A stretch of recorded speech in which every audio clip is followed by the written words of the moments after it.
मखमलाबाद नगरीत प्रेम, जिव्हाळा आणि अखंड सहजीवनाच्या सुवर्ण क्षणांचा अविस्मरणीय सोहळा मोठ्या दिमाखात पार पडला. श्री प्रभाकर साळवे व सौ शकुंतला साळवे यांचा वैवाहिक जीवनाच्या 50व्या सुवर्णमहोत्सवी वर्षानिमित्त गणाधीश बँक्वेट हॉल येथे आयोजित करण्यात आलेला हा मंगल सोहळा आनंद, उत्साह आणि भावनांनी ओथंबून नेला. अर्धशतकभर एकमेकांच्या सहवासात सुख दुःखाच्या वाटा चालत प्रेमाच्या नात्याला विश्वासाची किनार देत त्यांनी संसाररूपी वेलीला संस्काराची सुंदर फुले फुलवली. त्यांच्या सहजीवनाचा हा सुवर्ण अध्याय उपस्थितांसाठी प्रेरणादायी ठरला. संपूर्ण सभागृह आकर्षक रोषणाई, फुलांची सजावट आणि मंगलमय वातावरणाने उजळून निघाले होते.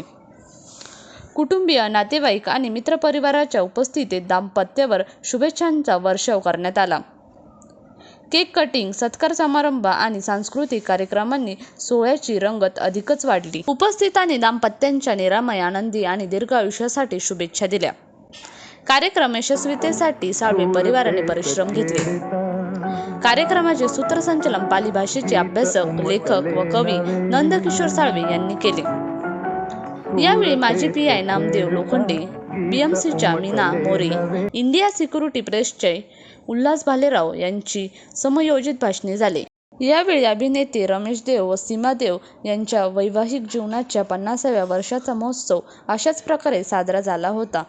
तिची आठवण उपस्थितांना झाली. हा सुवर्ण विवाह सोहळा एक असंस्मरणीय आणि भावनिक क्षण ठरला. NK न्यूजसाठी अस्मिता खैरनार, नाशिक. सूरतेच छेडता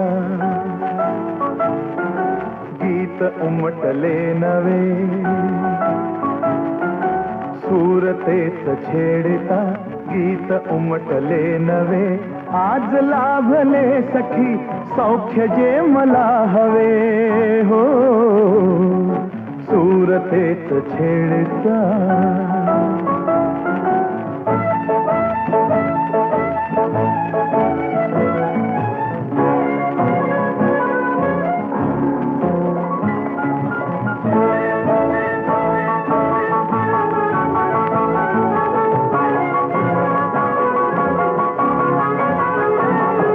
अबोल प्रीत बहरली हो, कळी